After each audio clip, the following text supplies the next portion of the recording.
तो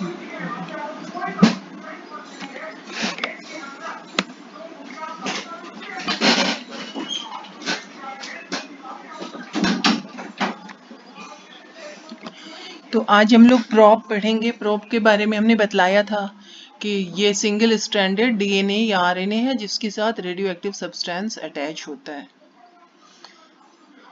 इस प्रोब को हम हाइब्रिडाइज करवाएंगे इसके कॉम्प्लीमेंट्री आरएनए के साथ।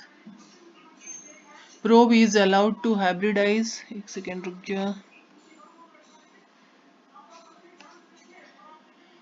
Probe is allowed to hybridize with complementary DNA in a clone of cells.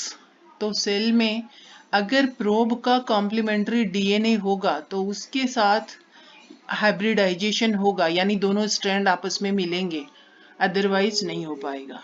Hybridisation is followed by detection by auto radiography. तो हाइब्रिडाइजेशन हमने करवाया और उसके बाद आउटर रेडियोग्राफी करवाते हैं। इससे पता चलेगा कि जो डीएनए कॉम्प्लीमेंट्री था उस पर क्या सीक्वेंसेस पाए जा रहे हैं। If DNA in clone cells have mutation, अब कॉम्प्लीमेंट्री डीएनए में अगर म्यूटेशन है पहले से तो क्या होगा, हमने जो प्रोब लिया था उसके साथ वो कॉम्प्लीमेंट्री स्ट्रैंड कंबाइन नहीं हो पाएगा, यानी हाइब्रिडाइजेशन नहीं हो पाएगा। तो इसलिए कह रहा है कि hybridization is followed by detection by auto radiography, यहाँ तक देख चुके थे। If DNA is in clone cells have mutation it can not hybridize with probe. तो अगर कॉम्प्लीमेंट्री होता तभी उसके साथ हाइब्रिडाइज हो सकता डीएनए, लेकिन ये कॉम्प्लीमेंट्री नहीं रह गया है, यहाँ कोई नाइट्रोजिनस बेसिस चेंज हो गया है ड्यू टू म्यूटेशन। कैंसर के केस में इस तरह का होता है, म्यूटेशन हो गया डीएनए में और उसके चलते वो सेल कैंसरस हो गया है, और डीएनए इस तरह का हो गया कि अब जो हम प्रोब लिए हैं उसके साथ वो हाइब्रिडाइज नहीं कर पाएगा क्योंकि कॉम्प्लीमेंट्री नहीं रहा किसी खास जगह पर वो। तो लैक ऑफ कॉम्प्लीमेंट्रिटी है वहां पर, इसलिए वो उसके साथ मिल नहीं पाएगा म्यूटेटेड जीन के साथ। So it does not appear on photographic plate. ये आउटो रेडियोग्राफी जो था, फोटोग्राफिक प्लेट, इसकी मदद से फोटोग्राफिक प्लेट पर दिखाई देता अगर कॉम्प्लीमेंट्री बनता तो, लेकिन अगर म्यूटेशन हो गया है तो कॉम्प्लीमेंट्री स्ट्रैंड रह नहीं गया, इसलिए हाइब्रिडाइजेशन होगा नहीं, इसलिए वो फोटोग्राफिक प्लेट पर दिखेगा ही नहीं।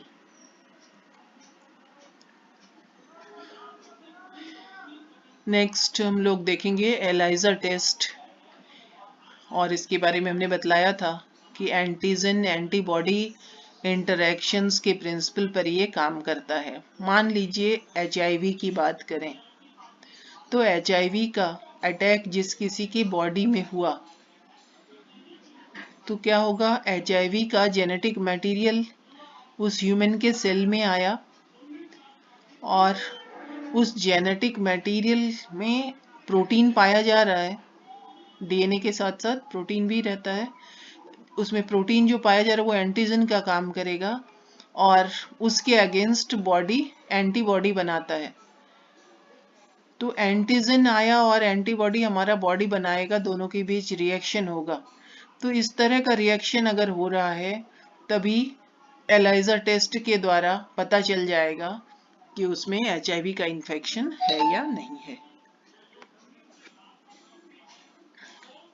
तो कह रहा है एलाइजा टेस्ट के द्वारा क्या करते हैं, presence of pathogen, antigen present है मींस पैथोजन आ चुका है बॉडी में, तो एलाइजा टेस्ट के द्वारा प्रेजेंस ऑफ पैथोजन का पता लगाते हैं। Presence of pathogen is detected, कैसे कैसे पता चलता है कि प्रेजेंट है pathogen, presence of antigen, body में अगर एंटीजन पाया गया मतलब पैथोजन आ चुका है बॉडी में। और एंटीजन में मैक्सिमम केसेस में प्रोटीन्स होते हैं, कुछ केसेस में शुगर और प्रोटीन मिलकर के जो मॉलिक्यूल्स बना है जिसको ग्लाइकोप्रोटीन कहते हैं, ये भी पाया जा सकता है। तो ये पैथोजन का प्रोटीन या पैथोजन का ग्लाइकोप्रोटीन अगर ह्यूमन बीइंग के बॉडी में पाया जा रहा है, इसका मतलब उसके बॉडी में इन्फेक्शन हो चुका है। Presence of antibody formed against pathogen. मान लीजिए किसी कारण से एंटीजन हम डिटेक्ट नहीं कर पाए उसके बॉडी में, लेकिन उस एंटीजन के अगेंस्ट जो एंटीबॉडी होना चाहिए था वो एंटीबॉडी उसकी बॉडी में दिखाई पड़ रहा है, उसकी बॉडी में प्रेजेंट है। इसका मतलब वो एंटीजन भी जरूर उसकी बॉडी में था, तभी बॉडी ने एंटीबॉडी बनाया उसके अगेंस्ट। तो एलाइजा टेस्ट के द्वारा हम पता करते हैं कि एंटीजन प्रेजेंट है या नहीं व्यक्ति के बॉडी में, या फिर उसके अगेंस्ट बना हुआ एंटीबॉडी है या नहीं, इसके द्वारा पता चल जाता है इन्फेक्शन का। अब हम लोग पढ़ेंगे ट्रांसजेनिक एनिमल्स। इसके पहले हम लोग चर्चा कर चुके हैं जेनेटिकली मॉडिफाइड ऑर्गेनिज्म का, और organisms means plants and animals, सबको हम इंक्लूड करते हैं। तो यहाँ पर ट्रांसजेनिक एनिमल्स का मतलब वही है जिसके जीन में हमने चेंजेस लाया है इस पर्पस से कि ह्यूमन बीइंग के लिए वो ज़्यादा बेनिफिशियल हो सके। ह्यूमन वेलफेयर के पर्पस को ध्यान में रखते हुए हमने एनिमल के जीन को मैनिपुलेट किया है, यानी उसमें चेंजेस लाए हैं। ठीक है, तो ऐसे एनिमल को हम ट्रांसजेनिक एनिमल्स कहते हैं। तो manipulation to have and express foreign genes, तो कोई दूसरा जीन किसी ऑर्गेनिज्म के बॉडी में डाला गया है और इस तरह से डाला गया है कि वो एक्सप्रेस कर सके अपने आप को। कोई मुझे बतलाएगा एक्सप्रेस करने का क्या मतलब है? यहाँ कोई जीन अपने आप को एक्सप्रेस कर रहा है, मतलब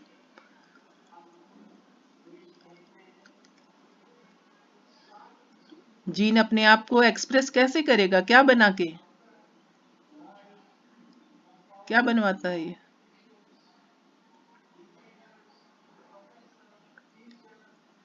इतना टाइम लगाओगे? ऑपरन कॉन्सेप्ट वगैरह नहीं पढ़े हम लोग? जीन एक्सप्रेशन प्रोटीन बनाएगा ना। तो जो जीन हम फॉरेन जीन, दूसरे ऑर्गेनिज्म का जीन किसी दूसरे ऑर्गेनिज्म में डाले हैं, तो उस ऑर्गेनिज्म के लिए वो फॉरेन जीन कहलाएगा। उसकी बॉडी का जीन है नहीं, हमने बाहर से डाला है, तो वो फॉरेन जीन एक्सप्रेस होगा। तो किसी ऑर्गेनिज्म में अगर फॉरेन जीन डाला गया है, फॉरेन जीन प्रेजेंट है और वो एक्सप्रेस हो रहा है, तो ऐसा एनिमल ट्रांसजेनिक एनिमल कहलाता है। अब हम ये ट्रांसजेनिक एनिमल किस पर्पस से तैयार करते हैं? तो पहला पॉइंट है normal physiology and development. Gene of such animals are manipulated. Manipulated का मतलब पहले बतला चुके कि हमने चेंज लाया है। तो gene of such animals are manipulated, दो बार लिखा गया, to study gene regulation effect on factors affecting growth and regulation of the body। तो बॉडी में जो ग्रोथ को प्रभावित करने वाले फैक्टर हैं और जीन के रेगुलेशन को कंट्रोल करने वाले फैक्टर्स हैं, वो किस तरह से काम करते हैं हमारे बॉडी में, उसको स्टडी करने के पर्पस से भी हम तैयार करते हैं ट्रांसजेनिक एनिमल।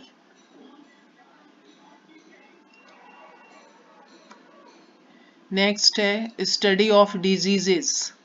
सच एनिमल्स एक्ट एज, तो ट्रांसजेनिक एनिमल की बात कर रहे हैं हम लोग, तो ट्रांसजेनिक एनिमल हम डिजीज की स्टडी करने के लिए भी तैयार करवाते हैं। तो सच एनिमल्स यानी transgenic animals acts as model for human diseases. Role of gene in disease development for cancer, cystic fibrosis, Alzheimer's disease, rheumatic arthritis, etc. is studied।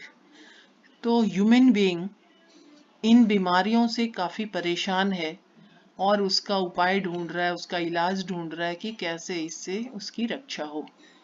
तो उसके लिए एक्सपेरिमेंट ह्यूमन बीइंग पर किया नहीं जाएगा।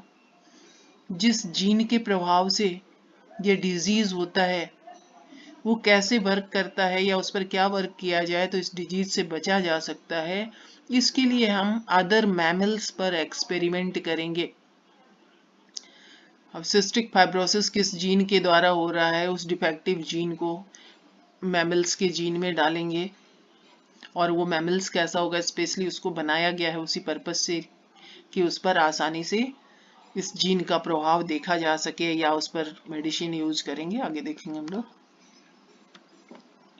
नेक्स्ट है biological products. Medicine to treat diseases in is expensive. कह रहा है कि बीमारियों के इलाज के लिए जो दवाइयाँ खरीदते हैं दिन पर दिन वो महंगी होती जा रही हैं, दवाइयाँ एक्सपेंसिव है, काफ़ी खर्चा आता है। तो हमारा प्रयास ये होगा कि हमें दवाई भी मिल जाए और ज़्यादा खर्चा भी ना आए। जीन फॉर्मिंग सच मेडिसिनल मॉलिक्यूल्स, तो क्या करेंगे हम बायोलॉजिकली ऑर्गेनिज्म की मदद से उस जीन को प्रोड्यूस करवाएंगे, तो वो सस्ता पड़ेगा हमें अदर मेडिसिन की तुलना में। तो कह रहा है gene forming such medicinal molecules is inserted in organisms. अब देखिए ट्रांसजेनिक एनिमल्स किस पर्पस से बनाते हैं और कैसे बनाते हैं। तो कोई ऑर्गेनिज्म लिया गया और जिस बायोलॉजिकल मॉलिक्यूल को हम दवाई के तौर पर यूज करने जा रहे हैं, जिसकी हमें आवश्यकता है, वो किस जीन से बनाया जाएगा, किस जीन के द्वारा बनाया जाएगा, इसका पता जीन सीक्वेंसिंग जो ह्यूमन जीनोम प्रोजेक्ट में किया गया हम लगा चुके हैं। और ऐसे जीन को इंसर्ट किया जाएगा किसी एनिमल में, तो वो जीन वहां प्रेजेंट हो गया उस एनिमल में, और अभी बतलाए कि वो एक्सप्रेस करेगा अपने आप को उस एनिमल के अंदर, यानी उस जीन को, जिस प्रोटीन को बनाना चाहिए उस एनिमल के अंदर वो प्रोटीन बनेगा, और हम उस प्रोटीन को कलेक्ट कर लेंगे और मार्केटिंग करेंगे, यूज करेंगे, तो वो सस्ता पड़ेगा अदर जो एक्सपेंसिव मेडिसिन हैं उसकी तुलना में। तो medicine to treat diseases is expensive. Gene forming such medicinal molecules is inserted. तो क्या कर रहे हैं, एनिमल में इस मेडिसिनल मॉलिक्यूल को बनाने के लिए जो जीन रेस्पॉन्सिबल है उसको इंसर्ट कर दिया गया एनिमल में। Gene forming symbols alpha 1 antitrypsin human protein used to treat emphysema। emphysema disease है, ये रेस्पिरेटरी सिस्टम से, लंग्स से रिलेटेड डिजीज है, और इसमें पेशेंट सांस ठीक से नहीं ले पाएगा, इसके जो एल्वियोलस के बीच के वॉल होते हैं वो डैमेज हो जाते हैं, तो रेस्पिरेशन में प्रॉब्लम होता है। तो इस बीमारी को ठीक करने के लिए अल्फा 1 एंटीट्रिप्सिन चाहिए, और ये ह्यूमन प्रोटीन है।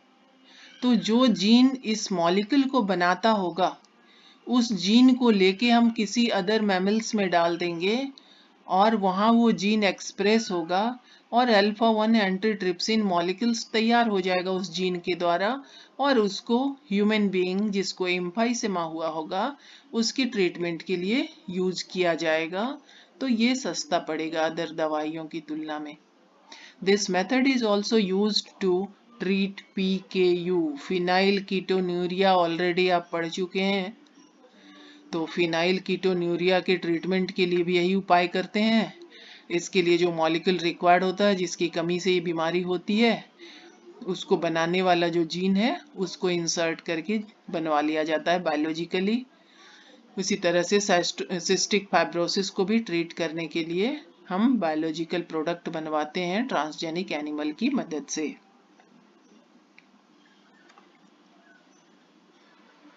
In 1997 ए ट्रांसजेनिक काउ, ये बहुत ही इम्पोर्टेंट है आपके लिए, एक ट्रांसजेनिक काउ बनाया गया और उसका नाम रखा गया रोजी। बहुत साल नहीं हुए अभी, 1997 की बात है, ये रोजी काउ डेवलप किया गया। और इसकी क्या विशेषता थी देखिए, प्रोड्यूसिंग मिल्क, तो काउ है तो मिल्क प्रोड्यूस करेगी ही। इसकी मिल्क की क्या विशेषता है वो देखेंगे, इसमें 2.4 ग्राम ह्यूमन प्रोटीन पाया जाता है, और इस ह्यूमन प्रोटीन का नाम है अल्फा लैक्ट एल्बुमिन। तो ये अच्छे से याद कर लीजिए, अल्फा लैक्ट एल्बुमिन बराबर ही आपसे पूछा जाता है। तो ये अल्फा लैक्ट एल्बुमिन 2.4 ग्राम पर लीटर रोजी काऊ के मिल्क में पाया जाता है। This milk was nutritionally more balanced for human baby than natural cow milk. ऐसे भी छोटे बच्चे के लिए कहा जाता है कि काऊ का मिल्क बहुत आवश्यक है, बहुत फायदेमंद है, लेकिन इस रोजी काऊ का मिल्क अगर बच्चे को मिले तो वो नॉर्मल जो काऊ के मिल्क हैं उससे कई गुना ज़्यादा फायदेमंद होंगे बच्चों के लिए, बैलेंस्ड डाइट का काम करेंगे। क्यों करेंगे ये आपने देख लिया कि ह्यूमन अल्फा लैक्टोएल्बुमिन उसमें पाया जाता है। ह्यूमन बीइंग के लिए जरूरी जो प्रोटीन है, ये एक तरह का प्रोटीन है, तो ये 2.4 ग्राम प्रति लीटर पाया जा रहा है रोजी काऊ के मिल्क में। तो ये ट्रांसजेनिक काऊ है जिसे 1997 में तैयार किया गया था।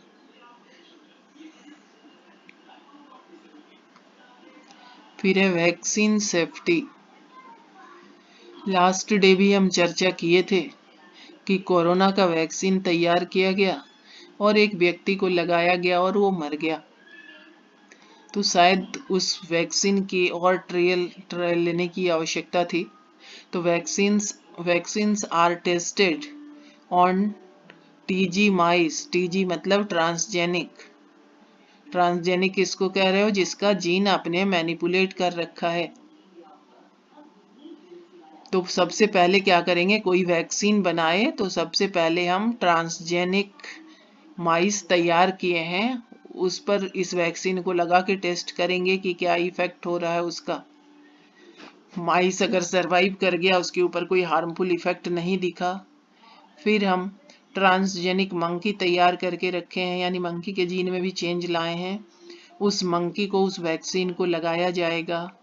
मंकी को भी अगर कोई परेशानी नहीं हुई, किसी तरह का हार्मफुल इफेक्ट उस पर नहीं दिखा और वो मरा भी नहीं, जिंदा रह गया, तब उसके बाद उस वैक्सीन को हम मानेंगे कि ह्यूमन बीइंग के ऊपर यूज किया जा सकता है। तो ह्यूमन बीइंग देखिए कितना चालाक है कि पहले अदर दो एनिमल पर टेस्ट कर लेता है, उसके बाद खुद के लिए उसे यूज करेगा। If it found reliable and safe then used for human. तो हम ट्रांसजेनिक एनिमल तैयार करते हैं और उस पर वैक्सीन जो नया बनता है उसको टेस्ट करते हैं। फिर है केमिकल सेफ्टी टेस्टिंग के लिए ट्रांसजेनिक एनिमल को यूज किया जाता है। Gene which made animal more sensitive to toxic substances is inserted. मान लीजिए किसी का टॉलरेंस पावर बहुत ही ज्यादा है और ऐसे ऑर्गेनिज्म को आपने टेस्टिंग के लिए यूज किया, तो आप टॉक्सिक सब्सटेंस उसके बॉडी में डाले और उसके ऊपर उसका कोई प्रभाव नहीं दिखा, तो आप समझ गए कि ये टॉक्सिक नहीं है, ये सब्सटेंस जो है टॉक्सिक नहीं था, और उसको ह्यूमन बीइंग के लिए यूज किए और ह्यूमन बीइंग चल गया दुनिया से बाहर। तो इसका क्या कारण है? तो हम जो ट्रांसजेनिक एनिमल तैयार करेंगे उसको उसमें ऐसा जीन डालेंगे कि वो बहुत ही ज्यादा ससेप्टेबल यानी सेंसिटिव, बहुत ही ज्यादा ससेप्टेबल हो जाएगा टॉक्सिक सब्सटेंस के प्रति, टॉक्सिक केमिकल के प्रति। इसलिए जरा सा भी टॉक्सिसिटी होगा केमिकल में तो तुरंत उस ट्रांसजेनिक एनिमल पर उसका रिस्पॉन्स दिखेगा और हम समझ जाएंगे कि इसमें थोड़ा भी टॉक्सिक इफेक्ट है, इसलिए इसको अवॉइड करेंगे, ह्यूमन बीइंग के लिए यूज नहीं करेंगे। तो उसी बात को बतला रहा है कि gene which made animal more sensitive to toxic substances. तो ऐसा जीन जो कि एनिमल को ज्यादा सेंसिटिव बना दे टॉक्सिक सब्सटेंस के प्रति, ऐसा जीन हम एनिमल में डाल देते हैं और ट्रांसजेनिक एनिमल हो गया अब ये। देन सच एनिमल्स यानी ऐसे ट्रांसजेनिक एनिमल जिसमें आपने उसको ससेप्टेबल बनाने वाला, सेंसिटिव बनाने वाला जीन डाल रखा है, तो then such animals are exposed to toxic substances. उसके बाद पहले आपने उसमें जीन इंसर्ट किया है ताकि वो ज़्यादा सेंसिटिव हो जाए टॉक्सिक सब्सटेंस के प्रति, और उसके बाद उसके बॉडी में आप टॉक्सिक सब्सटेंस डाल रहे हैं। It gives result in less time. इसका फायदा क्या होगा? आपने जीन डाल रखा, वो काफ़ी सेंसिटिव है, तो क्विक रेस्पॉन्स शो करेगा वो एनिमल। क्या हार्मफुल इफेक्ट्स होते हैं उस टॉक्सिक सब्सटेंस के, वो कम समय में बहुत ही जल्दी दिखाई पड़ जाएगा। और अगर कोई टॉक्सिक इफेक्ट नहीं है तो कहेंगे कि वो सेफ है chemical. If found safe can be used for human. और अगर कोई टॉक्सिसिटी नहीं है उस केमिकल में, दवाई के तौर पर उसको आराम से यूज किया जा सकता है ह्यूमन बीइंग के लिए भी।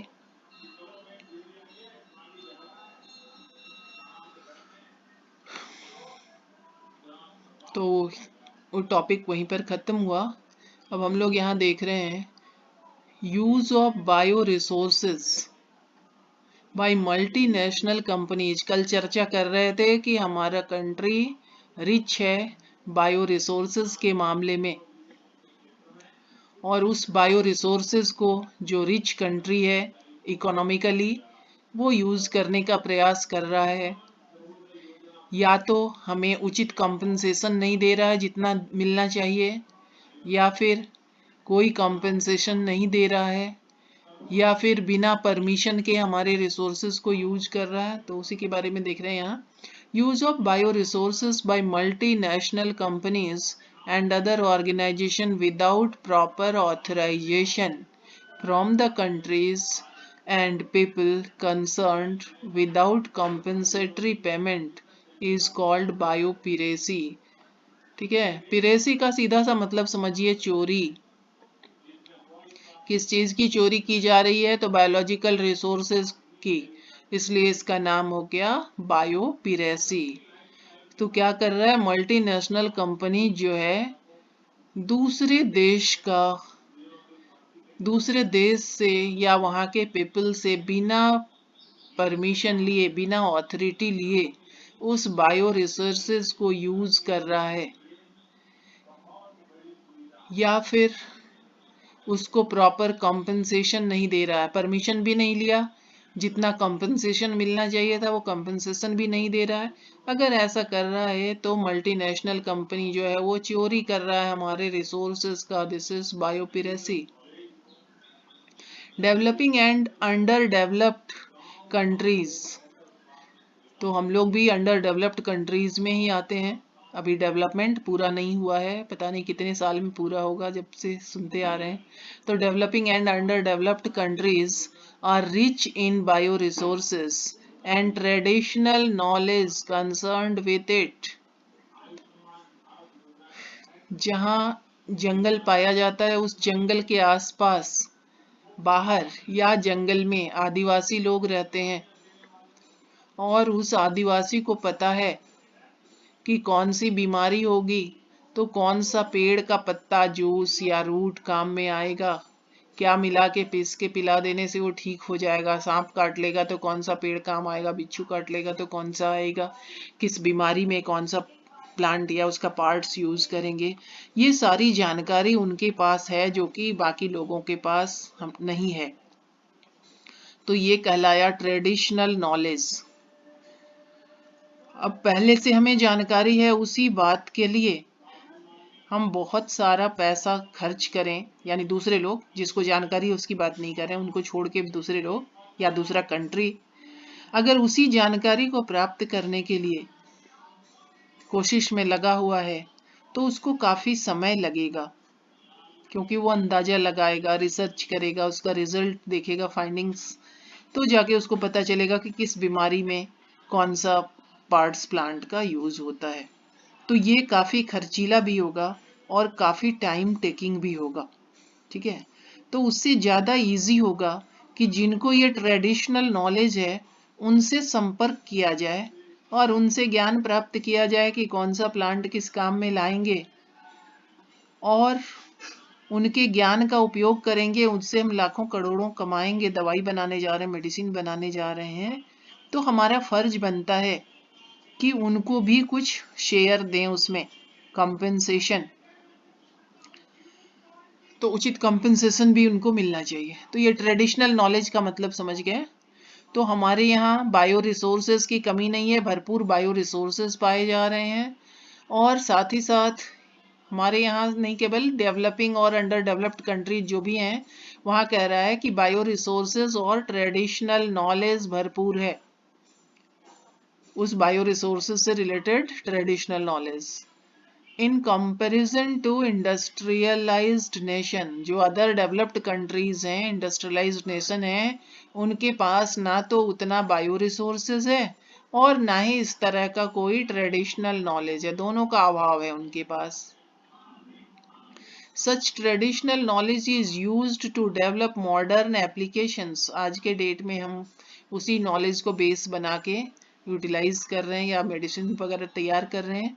इट कैन सेव टाइम, इससे क्या फ़ायदा मिलेगा कि हम जो टाइम वेस्ट करेंगे रिसर्च करने में, मनी वेस्ट करेंगे कि पता लगाएं क्या काम आता है किस प्लांट का, तो इनको तो ऑलरेडी प्लांट के बारे में पता है, पहले से प्रैक्टिस के द्वारा पता है, तो हमारा टाइम बचेगा, कैन सेव टाइम, हमारा एफर्ट बचेगा, प्रयास करने की जरूरत नहीं है, करा कराया रिजल्ट सामने है, और खर्चा भी जो उस एक्सपेरिमेंट पर लगता है वो भी नहीं आएगा। तो हम फायदे में रहेंगे अगर उन ट्राइबल पीपल्स के ट्रेडिशनल नॉलेज को यूटिलाइज करें तो, और उसको कमर्शियलाइज करें, यानी उससे व्यापार के तौर पर यूज करें, लार्ज स्केल पर फायदा करें। तो पहले ही बायोपिरेसी बतला चुके, बायोपिरेसी के अंतर्गत ही ये आता है। तो विदाउट प्रॉपर ऑथराइजेशन या कंपनसेशन हमारे रिसोर्सेज को अगर कोई मल्टीनेशनल कंपनी यूज कर रहा है तो उसी को बायोपिरेसी कह रहे हैं। Why some countries are developing laws concerned with bioresources and their traditional knowledge।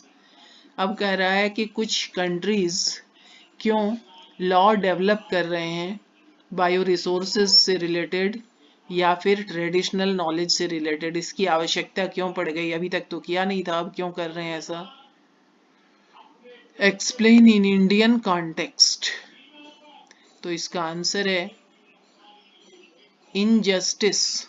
अभी बतलाया कि ट्राइबल पीपल के पास जो ज्ञान है, जैसे मान लीजिए हमें कोई नॉलेज है, हम आपको दे रहे हैं, तो सरकार उसके बदले में हमें कुछ पैसा दे रही है, ठीक है।